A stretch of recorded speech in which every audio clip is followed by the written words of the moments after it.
This is what's wacky to us. I'm Rick. I'm Song. Welcome. All right, we up in here. Breaking news, fresh off the press. Yesterday, Kyle Rittenhouse found not guilty. What's your take on that? Killer Kyle has gone free amongst a jury of his peers. And, welcome to What's Wacky to Us, and thanks for joining us, because this whole scenario is incredibly wacky. Kyle Rittenhouse literally murdered 2 people at the age of 17, injured another, went to trial, had the judge sitting by his side watching stuff. The judge refused to allow people to be called victims in the trial. He was acting like that was his own son. And then the next thing you know, he's found not guilty on all counts. On all. They didn't even give him like a little slap on the wrist, like, don't be out here killing protesters, Kyle. No, they let him go on every last thing. Imagine if you have a 17-year-old child who has 2 murders under his belt before the age of 21. Imagine. Yeah, man. This is definitely what's wacky to me, because first of all, how could he be found not guilty on all accounts? Like, all accounts, it's like really, really bad, because it's sending a message to other people and saying, all right, it's all right to go and kill 2 people, blow somebody's arm off. From out of state. From out of state. I came across county lines. Well, I don't know if he came across county lines. He did. He came across state lines. State lines, whatever. Or he came, wherever. I don't care if it's another borough. Talking about you're saving property that is insured and got nothing to do with you. And like Trevor Noah said, don't nobody love somebody else's property that much to be like, hey, I'm going to go save this and put myself in harm's way for property. You're not even talking about people. You're talking about property. Like, you're like, hey, stop burning that. And you're running down the street with your AR-15, if it was an AR, and, your hat backwards.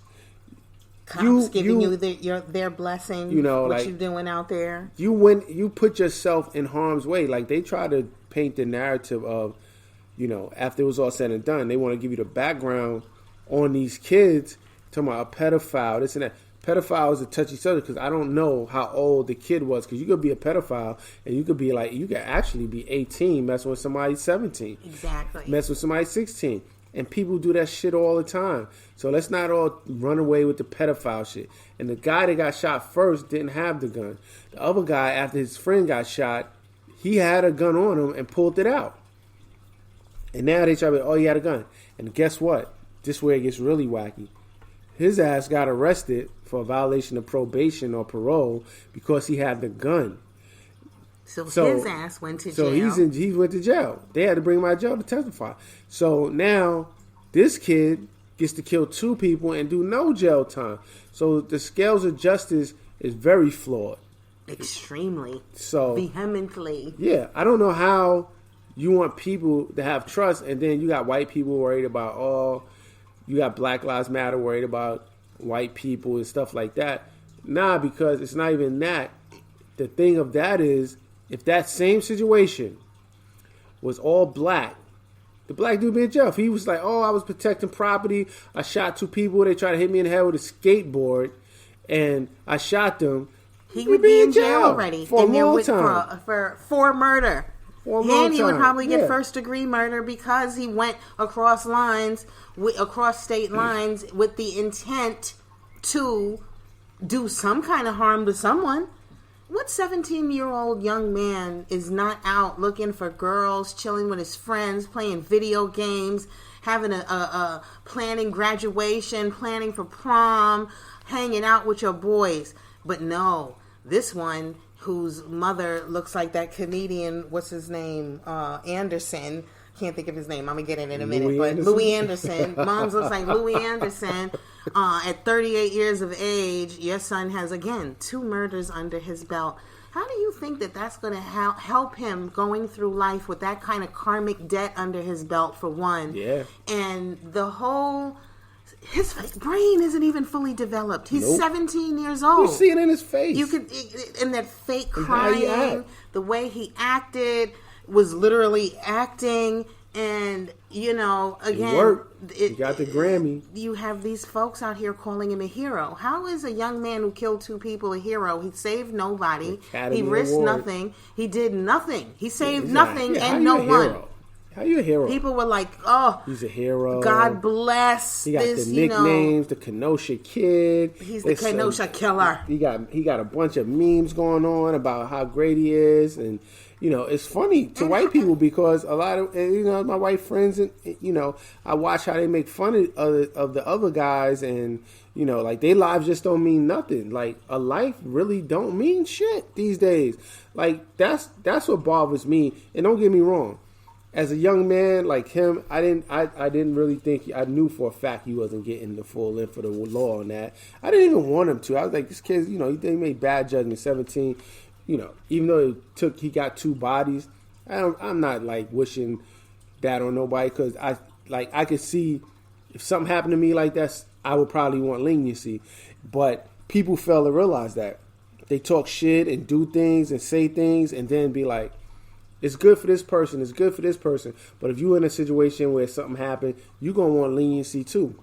Now, with that being said, I don't like what they're doing to this kid neither. Like what they're setting him up for. Because it's like the same. You've seen this story before. Down the road, he's probably going to overdose. I am just saying. It's true. He's going to probably overdose. You start to, when your brain isn't fully developed, and then it does develop, and you realize that you murdered 2 people in cold blood and got away with it. Being at everybody's your hands. Conscience will catch up to you eventually. All the supporters is going to be on your hands, and sometimes you do need time to cool your heels and be like, think whoa. about it. You are someone. You are an adult. I'm talking 40 and over, and you really calling this is what you would want for a child? For your child. This is what you would want for a child. For your child. To cross you state did a great lines, thing. Murder 2 people, get away with it with no accountability. You gave him the permission to go and act a crazy fool, and that's the kind of weight you would want your child to carry? You would want that? Knowing that he didn't go and kill 2 enemies, he didn't kill 2 people protecting his home.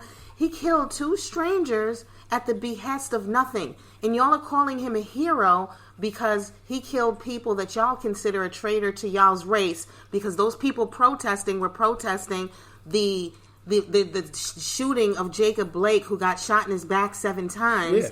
And protesting, for Black Lives Matter and protesting against police brutality. And you all are really mad that other white people were protesting these causes, and you're happy that a child killed them in cold blood. Y'all are happy. He took matters into his own hands. And what kind of warped mofo do you have to be to think that that's sensible and decent human being behavior? Yeah, it's like you're leading this kid down the wrong path and telling him that. Because he's going to be a rock star now. He's a rock star. When he comes home, his it's a whole. Is already going to be off the chain now. Group of people he's invincible. That's just loving him. Grown ass people talking about how great this kid is. I would think they would vote for this kid to be president. I ain't gonna lie. Yeah, they would. He's the same motherfucker that would vote for him to be president just out of stupidity because they're just that. To me, like nil to me. Like I'm be honest, because they are rewarding him for taking out the traitors, and they don't care about him. Of course, they don't care about him because to me, you're ruining him. Yes, this kid is 17. You ruined his life, and I guarantee you, mark my words, down the line, it's going to be a tragic story with this young man, and that's what everybody is overlooking. Like, this slap on the wrist, it's not even a slap on the wrist. It was like nothing. He got a pat on the back. Like, you didn't do nothing wrong. You defended yourself. Even though you went over there into the bee's nest, where the bees sting, they doing their thing, they riding, emotions is flying. You went right in there talking some other crap and trying to do, hey, stop doing this, stop doing that. You're not a cop. And this you know kid when that's going to cop. kick in? On these civil suits, when he's sitting in front of those families who are going to give their victim impact statements in those civil suits, that's when that conscience is going to start to kick in. Because that's going to take a couple more years also. And then, like he said, You're going to wind up on drugs, drinking too much, and all that, trying to dull the pain of knowing all the pain that you caused these people.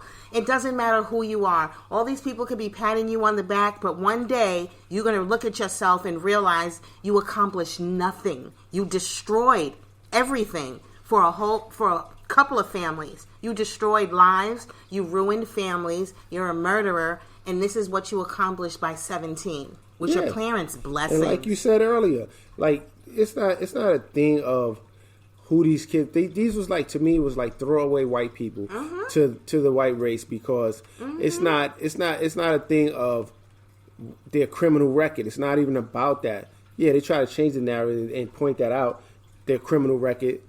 But I know it's they more treated those white folks like black people. Yeah, they did. Exactly. So but it was really more about, you traded us.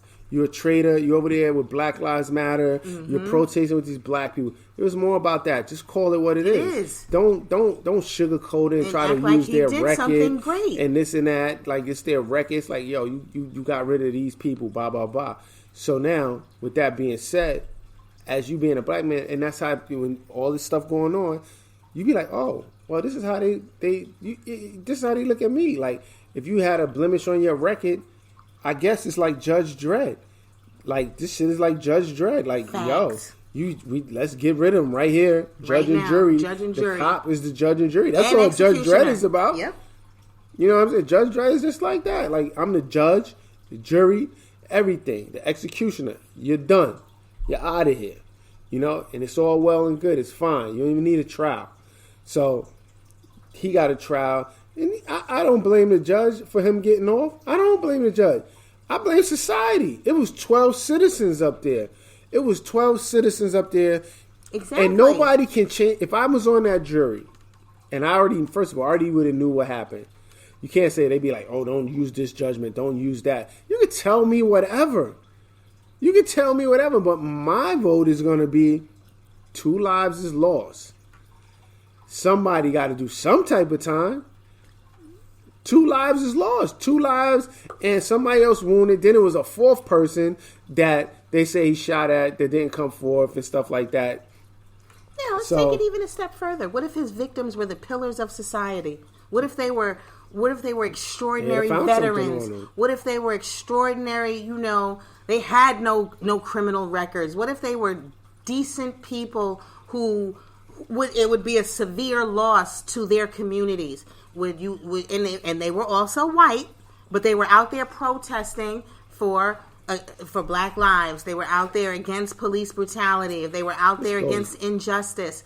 Would white people still feel the same way? This goes back to the civil rights movement. Of course it does. What was it? The 2 black guys and the 2 Jewish guys. What was it? When they treat the Jewish guys just like they ain't know them neither, because they're you with this cause, you going down right with them. Exactly. Card, everything. So again, what these people are saying is that even of their own are also expendable if they go against the code. And there's a certain group of people that think like that. Absolutely. The ones that's calling them heroes, because it ain't everybody. It's not everybody. Oh no, because there's mad protests going on right now in mad states right now against this verdict, and it's all people. It's not just us complaining. Because again, really, this don't have nothing to do with black people, so to speak. This is a white thing all the way around, the way you look at it. But nevertheless, it's still setting a precedent, because when black people try to claim self-defense, they rarely win. It's very rare that they win. But now you've just set it up where white people will get away with murder. Stand your ground. Literally. And I was being attacked. I was being, even though people was chasing me. Even though I went over there to them, and they with my weapon out. Nobody on that side was brandishing weapons. You had a weapon. So when somebody see a weapon, they may think like, hey, what are you doing? They like, what are you doing over here with this weapon? Nobody else got no weapons out, no arms out, no. What are you doing over there? They already knew you wasn't one of them, because they're over there with no weapons. They're over there with no weapons. Mm-hmm. So when they seen you with your weapon, you stirred the beehive, because they're like, what are you doing over here with a weapon? So this was like a really open and shut common sense case. Absolutely. And they turned it into something totally. So then they get technical with the lawyers, the prosecutor. Oh, the prosecutor's an idiot. the lawyer, you twist and turn and everything. Now it's a spectacle.